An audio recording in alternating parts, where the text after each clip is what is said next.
What's up, Slater family? It's your boy Kemai, man. I'm back with another reaction video, man. Like I said, I'm finna be popping all these videos out or just recording videos in general. So I don't know how many I'm gonna post. You feel me? I don't know how many I'm gonna record. You feel me? But yeah, I'm back. Reacting to another video. Finna get another video out for y'all. You feel me? We finna figure out why is it so easy to smuggle fentanyl. You feel me? I don't know, it popped up. So we finna figure out why. Fuck it. Fuck it. This package is just leaving a warehouse in China. It's roughly 15 by 20 centimeters in size and about a kilo in weight. The label says dog food, but inside is a fine white powder. It's the core ingredient for one of the deadliest drugs in the world, fentanyl. Cheaper than heroin and about 50 times as strong. An amount this small is enough to kill you.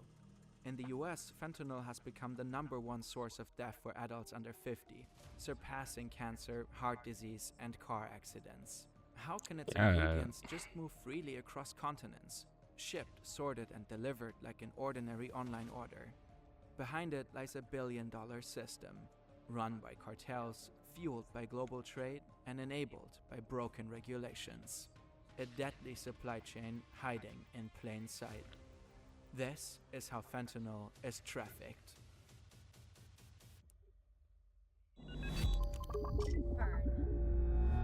If you or someone you know is struggling with substance use, help us out there. Visit Blah, Smuggle. blah, blah. The biggest problem is that the substance is highly lethal. Nah, for real though. If y'all live struggling with anything, or you know somebody struggling with anything, yeah, get no help. You feel me? Like it's a lot of ways to overcome stuff. It's a lot of coping ways. I just learned, I'm learning and growing on stuff like that. Not saying I'm addicted to anything. I'm absolutely not. Well, we all addicted to something, but like I said, I'm not addicted to that bad. I'm not addicted to a drug, period. So I don't even want y'all I don't even want y'all thinking like that. But if y'all know anybody that need help or addicted to anything, you ain't getting them right, bro. You feel me? Look out for them, bro. No good deed goes unseen by the one above. So even if you feel like you did some good and nobody's seen it, I promise you, he's seen it up there, game. He always treats you right. I promise you. The number of deaths by fentanyl overdose in the US has exploded over the last few years. About 75,000 people died in 2023 alone. In Jeez. total, fentanyl and other synthetic opioids have killed nearly 500,000 Americans between 1999 and 2022. One reason for this death toll is a process called lacing. Dealers consciously mix fentanyl into other street drugs like heroin to stretch supplies and boost their profits. A little fentanyl goes a long way, but that also means users get hooked faster and are much more likely to overdose, not knowing what they are consuming.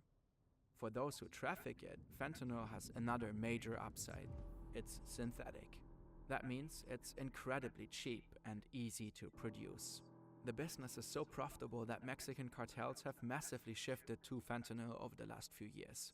Instead of cultivating huge poppy fields for heroin, they can simply fabricate the drug in a lab, receiving the base ingredients by mail. Most of the packages moving down the conveyor belts in China are carrying everyday goods, chargers, clothes, dog food. But hidden among those thousands of boxes are the ingredients for fentanyl. This little box is just one of countless packages going out of China every day. For efficient transportation, shipping companies bundle individual packages into what's known as a master carton. Master cartons are a cornerstone of global trade. Shipping one big box is cheaper and much more efficient than sending numerous small ones to the same destination. The master cartons are then stacked onto pallets with other bulk shipments, and the tiny fentanyl precursor package ends up tucked deep inside. Then the master cartons are often loaded onto a plane and flown to their real destination, the United States.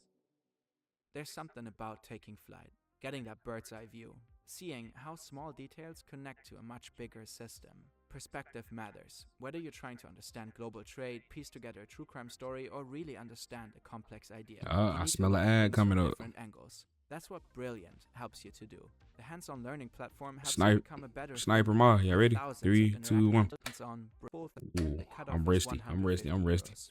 I'm Anything rusty. above gets taxed. But the US has one of the Ooh, I'm most rusty. generous Ooh, I'm thresholds rusty. in the world. In 2016, the limit was raised from $200 to $800. Before that, some 134 million packages Bro, entered the my country allergies annually are through this streamlined eating the hell out of system. me, gang. That number has jumped to nearly 1.4 billion units in 2024. This spike is also tied to the overall boom in global trade. But still, about 90% of all goods coming into the US are duty-free de minimis imports. Until April 2025, most of these packages came from China, usually by air. Our box has had a long flight and finally touches down at LAX. Its first stop in America is a special customs warehouse. Examining every package that comes through here would be impossible. So customs officers rely on spot checks. Specially trained dogs sniff out selected packages for fentanyl precursors. Sometimes it's the package's weight that raises suspicion. If it doesn't jibe with its description, the box gets flagged and pulled out for inspection. Flagged packages are scanned by high-tech machines, opened for manual inspection, and sometimes even sent to an on-site chemical lab. And in some cases, custom officers will also attach electronic trackers to suspicious boxes to follow their trail. But given the sheer volume of packages coming in, only a tiny fraction ever gets checked. Most of them are simply waved through, including our package. It's just been cleared for the next leg of the trip, which means it has now officially entered the country. The master carton is unpacked at a distribution center.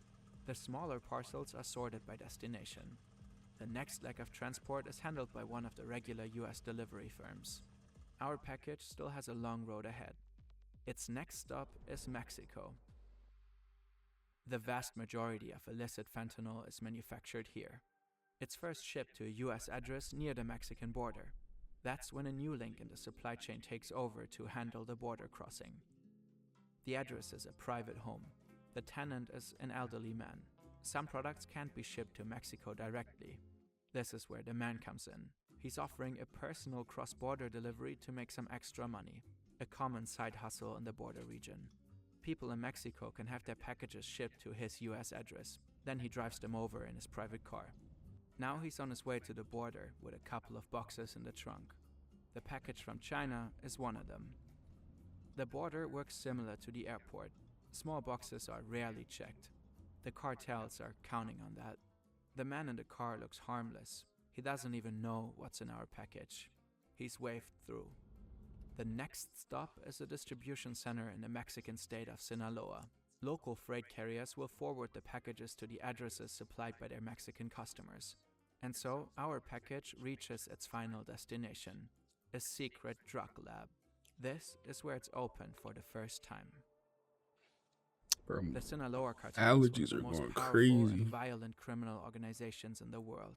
With the fentanyl boom in full swing, they too have shifted away from heroin production and gone all in on fentanyl. Inside this old and nondescript house, two teenagers are working in a makeshift lab. They're cooking fentanyl. They're not trained chemists. Someone just gave them a step-by-step tutorial.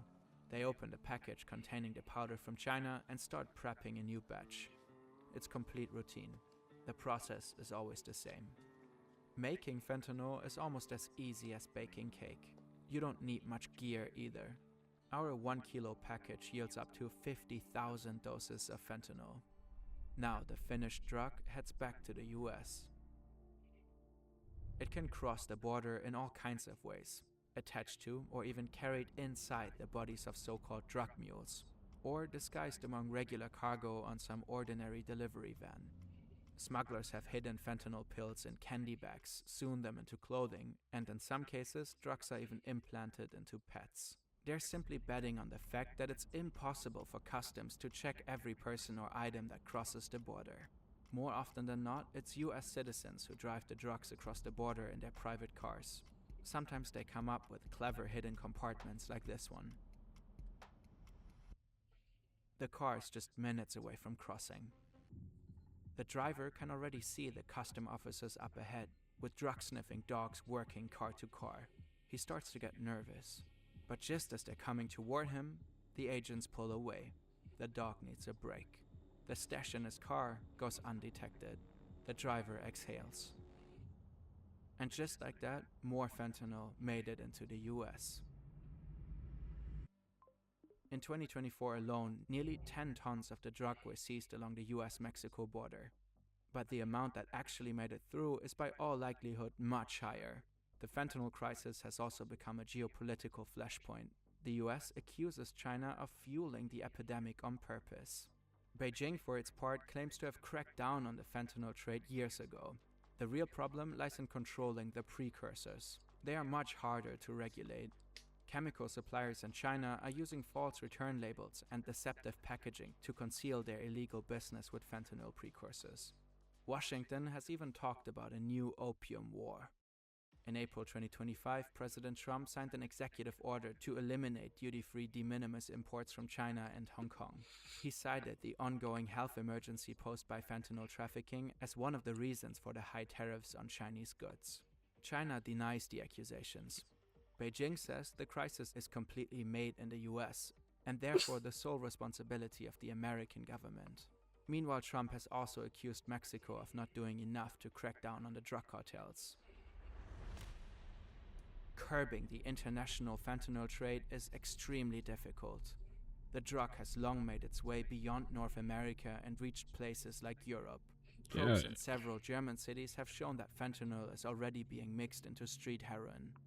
Getting off fentanyl without medical support is extremely hard, if not almost impossible. And as long as it can be produced and trafficked so easily, the business will keep booming. No, that's a fact. And that's how fentanyl is smuggled. Kind of interesting, honestly. It makes sense because, like you said, bro, they can't check every single car detailedly. Not only that, like, they got to get the dogs to sniff it out. But yeah, that was an interesting video. You feel me? I do got a second video that got something to do with this video, and then I'm actually finna watch. And I'm gonna post that too right after this one.